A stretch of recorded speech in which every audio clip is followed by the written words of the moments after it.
Hello viewers, welcome to Suman TV. నేను జ్యోతి. ఈ రోజు నేను వచ్చేసాను సోమాజిగూడలో ఉన్న doctor Teja spine care clinic కి.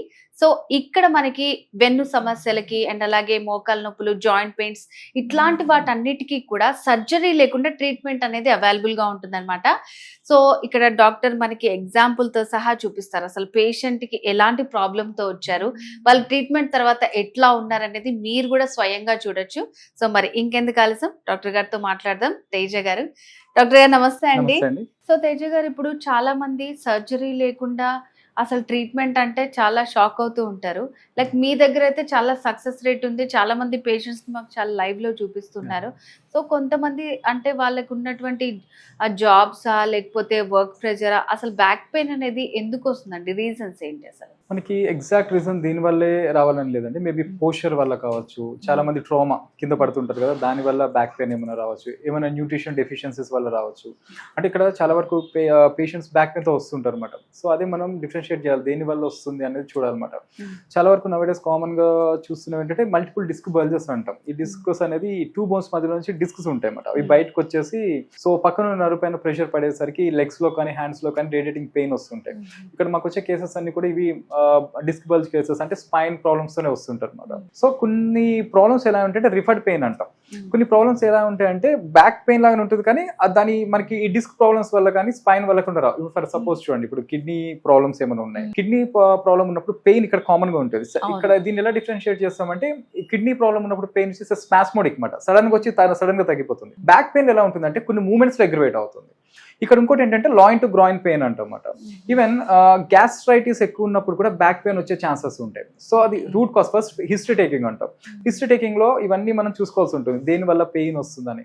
ఎందుకు ఇప్పుడు మనకి చూడండి, ఫస్ట్ చాలా వరకు డిస్క్ బల్జెస్ లో ఈవెన్ కాఫ్ పెయిన్ కామన్ గా చూస్తుంటాం, ఈ థైలోకి పెయిన్ రేడియేట్ అవుతుంటుంది. ఈవెన్ స్టాటిన్స్ యూస్ చేస్తుంటారు చాలా మంది. ఈ కొలెస్ట్రాల్ ఇష్యూస్ ఉన్నప్పుడు రోసోవెస్టాటిన్ కానీ ఈవెన్ ఎట్రోవెస్టాటిన్స్ కానీ, ఈ స్టాటిన్స్ యూస్ చాలా మంది క్వశ్చన్స్ కూడా అడుగుతారు, ఈ స్టాటిన్స్ కి బ్యాక్ పెయిన్స్ కి ఏంటి అనేది. సో ఇక్కడ ఏమవుతుందంటే స్టాటిన్స్ యూస్ చేసే వాళ్ళలో ఎక్కువ రోజు నుంచి ఎవరైతే యూస్ చేస్తారో వీళ్ళలో కాల్షియం రిలీజ్ అనేది ఆల్టర్ అవుతుంది. ఆల్టర్ అయినప్పుడు చాలా వరకు మేము చూసిన case so calf pain common గా ఉంటుంది. సో కాఫ్ లో పెయిన్ వచ్చింది కదా, ఇట్స్ ఇక్కడ కూడా పెయిన్ ఉందో లేదో చూడాలి. అండ్ దానిలో టెస్ట్లు కూడా ఒకసారి మాకు ఉంటాయి అన్నమాట. కొన్ని ఫిజికల్ గా ఎగ్జామిన్ చేసేసి అసలు ఎక్కడి నుంచి పెయిన్ వస్తుంది, బ్యాక్ నుంచి వస్తుందా, లేకుంటే ఏమైనా హెల్త్ ఇష్యూస్ వల్ల ఇక్కడ పెయిన్స్ వస్తున్నాయి, మస్కులర్ పెయినా లేకుంటే నర్వ్ రేడియేటింగ్ పెయిన్ అనేది చూసుకోవాల్సి ఉంటుంది. అలానే డెఫిషియన్సీస్ కామన్ గా B12 డెఫిషియన్సీస్ లో కూడా మనకు కామన్ గా ఈ లెగ్స్ లో బర్నింగ్ సెన్సేషన్స్ కానీ, అలానే షాక్ లైక్ సెన్సేషన్స్ కానీ, ఈ పిన్స్ అండ్ నీడిల్ సెన్సేషన్స్ కానీ ఉంటాయి. అదే డిస్క్ ఇష్యూలో కూడా చాలా వరకు కామన్ గా సింటమ్స్ ఉంటాయి. సో ఇందులో కూడా మనం చూడాలి దేని వల్ల వస్తుందామని. ఈవెన్ గ్యాస్ట్రో ఇంటెస్టైనల్ ఇష్యూస్ లో కూడా మేము ఇప్పుడు కామన్ గా చూస్తున్నాం ఏంటంటే, చాలా వరకు ఎవరికైతే డైజెషన్ ఇష్యూస్ ఉంటాయో, క్రానిక్ గ్యాస్ట్రైటిస్ ఉంటాయో వీళ్ళతో ఫుడ్ అబ్జర్ప్షన్ తక్కువ ఉంటుంది అనమాట. వీళ్ళ నర్వస్ సిస్టమ్ వీక్ అయినా ఈ మస్కులోస్కెలిటల్ సిస్టమ్ కూడా కామన్ గా వీక్ అవుతుంటుంది. ఈ బోన్స్ జాయింట్స్ అన్ని వీక్ అవుతుంటాయి కదా. సో ఇందులో కూడా పెయిన్స్ కామన్ గా చూస్తాం అన్నమాట. ఇప్పుడు రీసెంట్ గా నేను చదివిన ఆర్టికల్స్ లో ఇట్స్ సెలీనియం డెఫిషియన్సీలో కూడా ఈవెన్ ఈ గ్యాస్ట్రోఇంటెస్టైనల్ ప్రాబ్లమ్స్ కామన్ గా వస్తాయి. ఇక్కడ ఎలా చేస్తామంటే రూట్ కాజ్ నుంచి ఇప్పుడు పెయిన్ ఒక ట్రీట్ చేసి వదిలేస్తే అవ్వదు. ఇప్పుడు మనకి ఫర్ సపోజ్ గ్యాస్ట్రైటిస్ ఉంది, ఇక్కడ డిస్క్ పెయిన్ ఉంది, ఇక్కడ మేము ట్రీట్ చేసి పంపించేస్తాం, ఏది రేడియేటింగ్ పెయిన్ కానీ డిస్క్ బల్జెస్ కానీ ఏమైనా.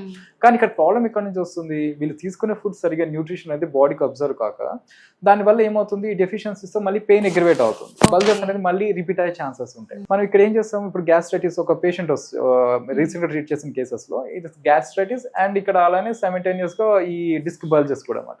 సో ఇక్కడ ఏం చేస్తామంటే డైజెస్టివ్ ఇష్యూస్ కి ఇక్కడ మేము ఆస్టియోపతి ట్రీట్మెంట్ అనేది ఇస్తాం. అండ్ ఇక్కడ అదర్ థెరపీస్ ఏముంటాయంటే మన స్పైన్ డీకంప్రెషన్ థెరపీస్ కానీ, అలానే ఆస్టియోపతి కానీ అండ్ కైరోప్రాక్టిక్ కానీ.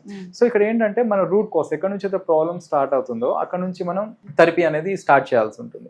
ఈవెన్ నవేడేస్ ఏంటంటే స్ట్రెస్ రిలేటెడ్ డిసీజెస్ లో కూడా మనకి బ్యాక్ పెయిన్స్ అంటే ఎనీ మస్కులర్ పెయిన్ ఎక్కడైనా రావచ్చు. ఈవెన్ బీపీ షుగర్ ఎలానో ఈవెన్ న్యూరోమస్కులర్ కానీ మస్కులోస్కెలిటల్ ప్రాబ్లమ్స్ కానీ ఈవెన్ స్ట్రెస్ రిలేటెడ్ లో కూడా వస్తాయి అన్నమాట. సో పేషెంట్ కి ఎక్కడ నుంచి ప్రాబ్లమ్ స్టార్ట్ అవుతుంది అనేది చూడాలి, సిమ్టమేటిక్ గా ఇవ్వాలి అండ్ రూట్ కాజ్ నుంచి కూడా మనం థెరపీ చేయాల్సి ఉంటుంది. ఇప్పుడు మా దగ్గరకు వచ్చి ఇప్పుడు మీకు చూపించే కేసు అంటే ఇట్స్ క్రానిక్ బ్యాక్ ఏక్ మాట. అలానే D10 డార్సల్ స్పైన్ అంటాం, ఛాతి వెనుక ఉండే స్పైన్ డార్సల్ స్పైన్ లో కూడా క్రానిక్ పెయిన్, ఆయన కొంచెం ముందు కూడా బెండ్ అయ్యే పరిస్థితి లేదు అనమాట. ఈవెన్ మా దగ్గర వచ్చే ముందు ఏంటంటే ఆయన వాష్రూమ్ వెళ్ళినా ఇద్దరు సపోర్ట్ తో వెళ్లాల్సి వచ్చేది. అండ్ ఇంకొకటి ఏంటంటే ఫుడ్ కూడా ఈవెన్ కింద సరిగ్గా కూర్చోలేక బెడ్ మీద తినే పరిస్థితి ఉండేది. సో ఇప్పుడు మేము ట్రీట్ చేస్తున్నాం. ఇప్పుడు ఈ రోజు ఆయన నాకు తెలిసి ఒకడే వచ్చారు. ఫస్ట్ ఇక్కడికి Okay. వచ్చినప్పుడు ఇద్దరు సహాయంతో వచ్చారు. Hmm. ఇప్పుడు ఆయన హ్యాపీగా ఉన్నాడు. ఈవెన్ స్పైన్ కూడా కొంచెం ముందు అవుతుంది, అంటే ఫ్లెక్సిబుల్ అయిపోయింది. ఓకే ఓకే సో ఒకసారి అదే పేషెంట్ తో ఒకసారి నేను మీకు- డెఫినెట్ గా Yeah. మాట్లాడదాం. సో ఇప్పుడు మనతో పాటు శ్రీనివాసరావు గారు ఖమ్మం డిస్టిక్ పాల్వంచ నుంచి వచ్చారు. సో నమస్తే అండి శ్రీనివాస్ నమస్తే గారు. అండి. సో అసలు మీకు ఏం ప్రాబ్లం ఉండేదండి? బ్యాక్ పెయిన్ ఉందండి 8 ఇయర్స్ నుంచి. 8 మంత్స్ నుంచి బాగా ఎక్కువైందండి. టాయిలెట్కి వెళ్ళాలంటే కూడా ఇద్దరు సాయంతో వెళ్ళాల్సి వస్తుందండి. భోజనం చేయాలంటే కూడా మంచం మీద పడుకొని భోజనం చేసే పరిస్థితిలో ఉన్నానండి. సో అంత సివియర్ పెయిన్ నుంచి ఇప్పుడు ఇలా కూర్చోగలుగుతున్నారు మీరు? ఇలా కూర్చున్నాను. చాలా కంఫర్ట్ గా మాతో మాట్లాడగలుగుతుంది. నార్మల్ గా ఏం జాబ్ చేస్తారు, అంటే ఏం పని చేస్తారు మీరు? మేము రియల్ ఎస్టేట్ చేస్తామండి. సో అన్ని ఇయర్స్ నుంచి సఫర్ అయ్యారు. ఇక్కడ ఎట్లా తెలిసింది మీకు అసలు? మా ఫ్రెండ్ ఒకతను షేర్ చేశాడు. సో శ్రీనివాస్ గారు, మీరు ఇక్కడికి రాకముందు ఎట్లా ఉంది, ఇక్కడికి వచ్చిన తర్వాత ఇప్పుడు ఎట్లా ఉంది మీకు అసలు?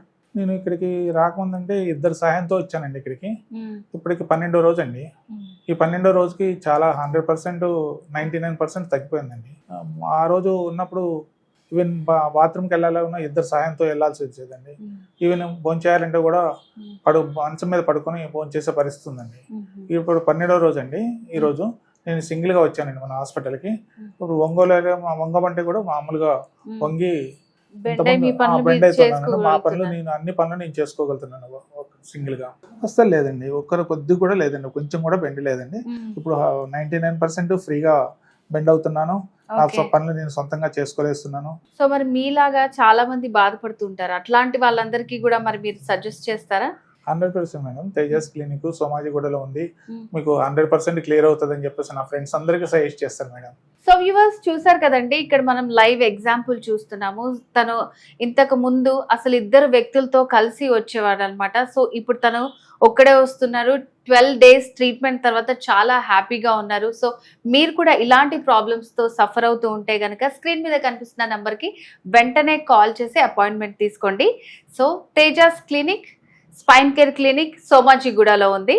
సో ఇది ఇవాల్టి స్పెషల్ వీడియో. మరో వీడియోతో మళ్ళీ కలుద్దాం. నమస్తే.